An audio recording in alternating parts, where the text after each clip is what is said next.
the app and online. This is Radio Alty. So it's the time of the week where we speak to our interview guests. It's guests this week, it's plural, so that should mean I've got to do less talking, which is never a bad thing. I'm going to welcome to the show this week a band who I'm going to ask them. I always ask the bands about the name first, so we won't break with tradition. But let's welcome Wintergreen. How are you doing, guys? You okay? Good, thanks. Yeah. Now, you? Go on. I'm all right. Yeah, I'm all right. Can't complain. And if I did, no one would listen anyway. So talk to me about the name then. Where's the name come from? It comes from an American road movie from the early 70s called Electra Gliding Blue. It's one of these sort of cult movies about a motorcycle cop, and the main character in it was called Wintergreen. And I just had in my mind for years and years that it sounded like a great name for a band, that. So we decided to use it, and then we found out that there was already a band in California called Wintergreen, but they've split up, so we carried on with it. So, yeah. So it took us long enough to come up with a name, to be honest, so yeah. to agree on something. Yeah, that was where it came from. So you can live off the back of previous Wintergreen's fame and then develop it with your own, yeah? Is that the plan? The thought never entered our head. So you guys, usually I'm interviewing bands, and most of the time I feel super old because they're about half my age, and they're just starting out, and they know each other, but you can see in some of the bands they kind of join to be in a band kind of thing. Now you guys, reading all your bios and stuff like that, or two of you especially, have been together, kind of known each other for years, and it's almost like destiny that you kind of come together and make a band now. Do you want to tell us a story? We're born within a year of each other. Sorry, Mike's just started to sing. We are in rehearsal. You be quiet, please, Michael. Yeah, me and Mike have known each other since we were kids. We kind of grew up together. We were actually born in the same maternity hospital in Bowden in Altrincham. Yeah. Although I'm a year older than you. 5 years. 5? So we knew each other when we were kids, and then Mike was in a band called Catchmen, who had a decent following. They were doing quite well around Manchester. This is when we were like 19, 20, 21, and I had this disaster of a music journalist career at the time, and I was going to the gigs and so on, and then eventually, and then we were in a band called Grifter together, sort of mid to late 90s, and then we went our separate ways, and that was when I met Grant. I mean, I've known Grant for 15, 16 years, something like that. Grant's your drummer, isn't he? Grant's the drummer, yeah. So best members of the band, Grant, the drummers. Yeah, he's going to agree with that, isn't he? Yeah, and then eventually I kind of said, I know these two guys, and they're great guys, and they're good musicians, might as well do something, and we formed Wintergreen out of that. So you've had plenty of experience to draw from then, haven't you, when it comes to, I don't know, writing stuff down, seeing the world, and, you know, like you just said, the music journalism as well, you know, you kind of have been on the other side almost. I think six kids between the three of us. So a bit of a backing band going on there, yeah. Yeah, definitely, yeah. So growing up then, obviously you said you've known Mike for a long time and stuff, and Grant as well. Do you all have the same kind of musical background and tastes, or is it all a bit different? It's pretty similar. Grant's talking, can you hear him okay? Yeah. Well, my sort of stuff I listen to even now is more older stuff like the Stones and Zeppelin and all that kind of stuff. Yeah. You're more sort of the Beatles way, aren't you, Mike? Yeah, I'm more like classic songwriters and stuff like that. Anything that, you know, I think there's a line of music through people from the Beatles to XTC and Squeeze through to even people like Rufus Wainwright or John Grant and stuff like that. So for me, it's all about the song. My favourite band of all time is New Order, and I like Kraftwerk as well. I like more sort of robotic beats and so on. Yeah. And I've started listening to Sleaford Mods a lot recently. Yeah. Them quite entertaining. Yeah. I think between us, you know, if certain songs were to come on in a disco, all three of us would be dancing to them. But we've also got quite different tastes as well, which feeds into the music that we make. Yeah, absolutely. So when did, as the current setup that you've got now, obviously years apart and stuff, but when did you actually come together as the current setup? We started this about 2013, 2014. When did you get married? 2014. 'Cause Yeah, about time. I was in a weddings band. I played bass in a weddings band for about 8 years. And our band played Grant's wedding. He booked us because I was in it. And then by the time the wedding came round, I'd left. Yeah, it's sort of 6 or 7 years we've been going. Okay, and again, like when I talk to a lot of other bands who are just starting out, there are a couple of singles here or maybe an EP. You guys have done a couple of albums, and have you done the kind of last one during lockdown? Is that right? Yeah, we did. Yeah.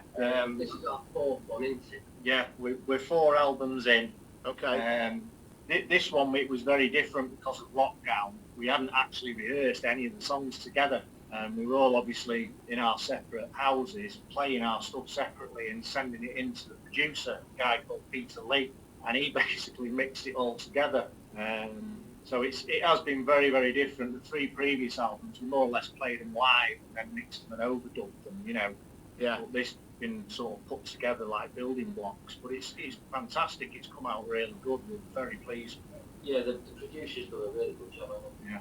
He's worked with people like The Who before, and Aretha Franklin and stuff like that. So there's somebody I make films, so I met him through that.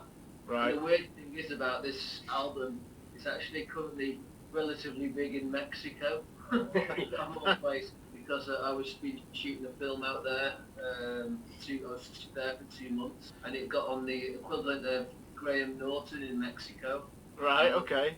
The equivalent of the culture show over there, and we've done quite a lot of interviews. So of our fans and stuff, the majority is from Mexico. Believe it or not, strange turn up to the books.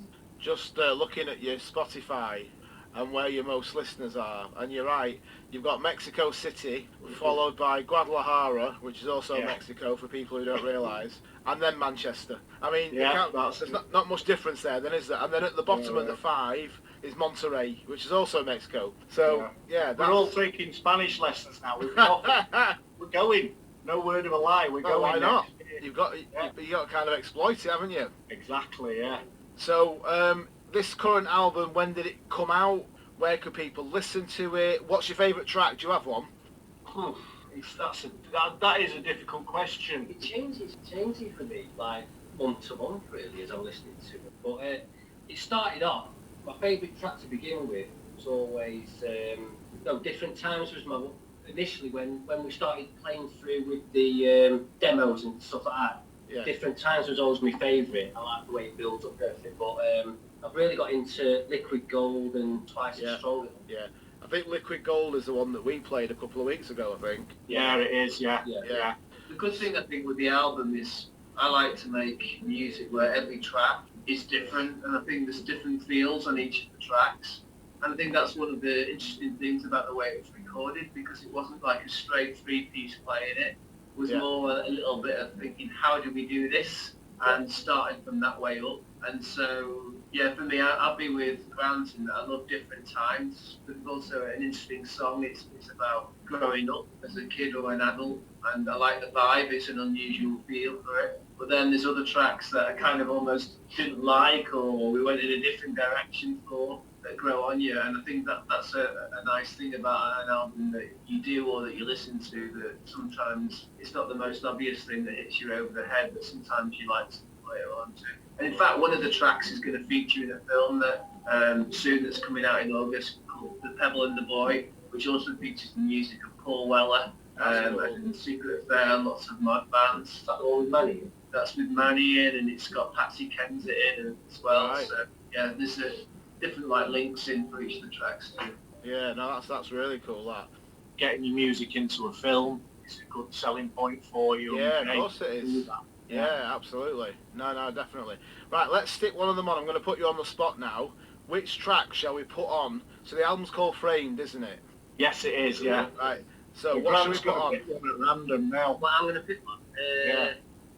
Give us a number between 1 and 12. What should we do? Come on. Number 2. Don't Bring My World Down. Yeah, we'll go with that. You happy with that, Mike? Yeah. Unanimous decision.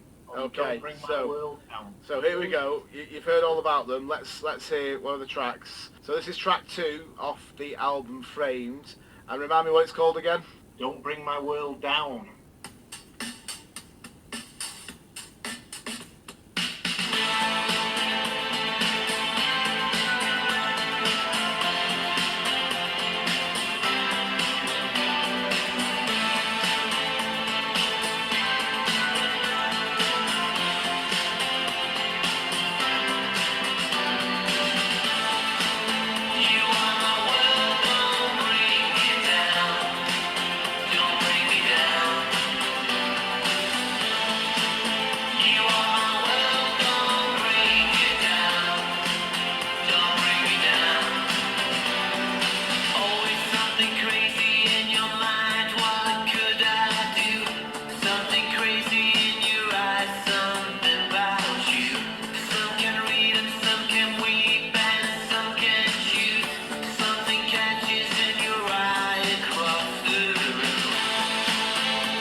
So you're listening to The New Order on Radio Alty. We've just heard Wintergreen and one of the tracks off the album Frame. Still got the band with me. Now, so a question that I wanted to ask you, and I think you've half answered it anyway, but I'm going to ask. I think I saw on one of your social medias that today is or this weekend is the first time you've been able to practice for 16 months, practice together. Is that right? That's right. Yeah. How does that feel, and how does it kind of feel weird lugging all the equipment back into the practice room? Because I'm guessing, or have you left it all there, or how's it kind of work for you? Well, in the rehearsal rooms, he's got amplifiers and drum kits, so we just rent all that as part of the room. Yeah, we've had to pack the guitars in the cases and bring them with us from home. It feels euphoric, I think, being able to get the room together and play music together again, and we like going for a curry afterwards. Oh, nice. But we're currently in the process of actually learning the song scenes. We didn't actually do them together during that. Yeah, of course. Yeah, no, I get that. It's funny, isn't it? Because years ago, I used to be in a band. They don't talk about it much. And the worst part of being in a band was lugging all the equipment to the practice room. So I used to be the drummer. That's why I said they were the best before. And it was always the worst, having to lug all the gear to the equipment, to the practice room to do it. But I think now, if I was still in that situation, like you just said, it would be amazing. You'd like feel a new lease of life again. You know, being able to do it again. You know, it's good. I mean, as Grant and Mike have just said, you know, some of the new songs, we've only played them separately, like 2-3 times. Just, you know, for me, for bass lines, I played the bass lines 3 times and sent the recordings to the producer, and that's it. Right. So it's great to find our way through them. It's like being in a covers band again. Yeah, but of course. When it clicks, you know, I mean, we just played before we came on with you. We played Liquid Gold ourselves, and it sounded great. You know, we're bashing it out. It's brilliant. Can't wait to play live. So you said, I think, before we came on, that your practice room, so you're in Hazel Grove at the moment. Is there other bands practicing in the background? I think we can hear, can't we? Kind of. Yeah. Somebody's just been playing Sweet Child of Mine. Nice. Do you know any other bands that practice there? Is there any other bands that you kind of... It's kind of been difficult, I guess, hasn't it? Yeah, we don't know. I mean, you go into your room, into your little world, and you play your own music, and you pass in the corridor on your way in and on your way out. It's funny, actually, because a car just pulled up as I was getting out of my car, and he wound the window down. He said to me, "Hiya, I'm Tim, I'm your drummer tonight." And I said, "I don't think you are, mate." He was one of the other bands, but... Oh, bless. I thought I was going to get kidnapped or something. Maybe Drummers are the worst. Maybe he just wanted to be in a band, so he thought he'd try his luck, you know. Grant, you sacked, mate. Yeah, sorry, mate, yeah. So, obviously, not recently, but what would you say the best gig is that you played as a band? I think we got asked this question recently, and I pulled for London. We played the Hope in Anchor in London a couple of years ago. Okay. And it was a great gig. We played really well. We felt the buzz on stage. There was quite a lot of people in there. We got great feedback from the audience, which inspires you to continue playing. Yeah, of course. And then we had a fantastic night out afterwards, and ended up coming back in about 4 in the morning. Why not? Exactly, rock when, and roll. when in London. So what about the future then? What have you you've had an album out and you've not had a chance to play it live yet, so I assume that's why you're starting to practice and stuff. What have you got anything planned for this year? Anything you can talk about yet? Well, we've got a few irons in the fire for various gigs. We've got about 5 or 6 at the moment where we're talking to people, and as soon as we can get clarity on lockdown and so on and get dates in the calendar, we'll get them set up. Probably mostly going to be playing around Manchester, but there's 1 or 2 places a bit further afield that we might go like to. Mexico.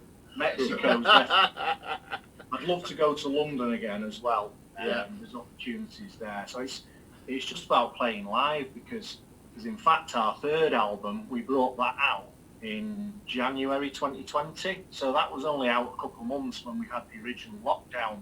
Right. So we've not even played any of the songs off that live. Right, okay. You're going to do a greatest hits tour. Yeah, Greatest misses. I was going to say, does it feel like you're almost starting again a little bit? A little bit, yeah. Yeah, it does. But I think that's good for you. I think you've always got to, things have got to be different for you. Otherwise you get stuck in a routine, don't you? Different ways of doing it. And there's nothing wrong with having a break and then starting again and picking up where you left off. It works well, I think. Yeah, no, definitely. I always ask this question as well. Other bands that you're friends with, that you played with, that you'd recommend, who should we go and check out? The Fraudsters, covers band. If you're getting married, book them. They sacked me, but I still like them. Ringing endorsement there. We used to play a lot with the Virgin Marys. Don't know if you've come across them. Yeah, I've heard of them before. Yeah. Yeah, I think they're originally from Mac. Yeah. Played with them quite a few times, and I think they went over to America and did pretty well. And I think they toured with Slash when he came over this way. Oh right, okay. Well, yeah, I've not heard much coming from them for a while, so I don't know if they're still together. I presume they are. Right, okay. I keep hearing bits of music, just trolling around on Twitter and just picking up on things, listening to playlists on Spotify. Yeah. And I hear stuff and I think, I like that, and I save it on my own playlist. But these days, you can never learn the names of bands or songs. I'm just like that, honestly. That is exactly what I'm like. Yeah. Doing this all the time, I have to, I do the same as you. I save a band, stick a track on a playlist for a month, but then I kind of forget about it unless I listen religiously to that playlist. But then you constantly try to listen to new stuff all the time to make sure you're kind of kept in the loop with everything. It used to be much easier when it was a product, it was an album or a CD, and there was a band name and everything, but it's different these days. Yeah, it isn't until they kind of brought 2 or 3 songs out, you're like, oh, I need to go back and listen to that again now because it's really good. But yeah, and plus, obviously, I'm getting a bit older now, so the grey matter's not as good as it used to be when it comes to remembering things. So, if people want to keep an eye on what you guys are doing, then live shows and stuff, what's the best way? Is it your overall social media? Are you or? Yeah, I mean, the thing that we're most active on is Twitter. Okay. We've got Instagram, we've got Facebook. Obviously, all our stuff is officially on Spotify, but we've got some stuff on Bandcamp and SoundCloud and various other things. iTunes as well, Apple Music. Yeah. I've had our stuff on my television. I love that. That's brilliant. We've got a YouTube channel. We've got some really good videos on the YouTube channel with Mike's contacts in the film world. We've got some of course. good directors who've made stuff for us, and that's worth looking at as well. But yeah, just to keep up, we post the links on Twitter, so just keep up with us on that. It's at Wintergreen Band, I think it is. Yeah, that's right. I was going to say that. Yeah. So, all right. Well, look, cheers for giving me some time out of your practice and rehearsals tonight. Really appreciate it. No problem. Go and check out the latest album, Framed, and then you can also go and check out the album before that probably no one's ever seen live either, which was called The Future Is a Way of Life. Is that right? That's right. Yeah. Yeah. So there's 2 albums there that are kind of album goals because they've not been heard live anywhere yet. So. I look forward to seeing where you guys pitch up over the summer if Boris ever lets us out. Whereabouts you pitch up in Manchester? That'll be be some good shows. You must have lots of material to play. You could do an all-nighter, I think. plenty to choose from. We'll only pick the best ones. Obviously, which is all of them. Cheers for your time, guys, tonight. Much appreciated. Thanks a lot. Thank you for your time as well, John. Thank you for supporting us, playing our stuff, and giving us this opportunity. It's much appreciated, mate. And, not a problem. Keep in touch, yeah? All right. Will do. Cheers, guys. Cheers. See ya. You're listening to The New Order on Radio Alty. So we just played your interview with Wintergreen, plus one of their tracks from their latest album, In Between the Interview.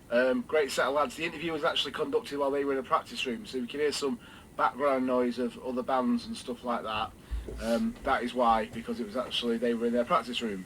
I think at one point somebody broke out into Sweet Child of Mine by Guns N' Roses in the background. So I don't know if you could pick that up or not, but anyway, the things we do to get an interview, eh?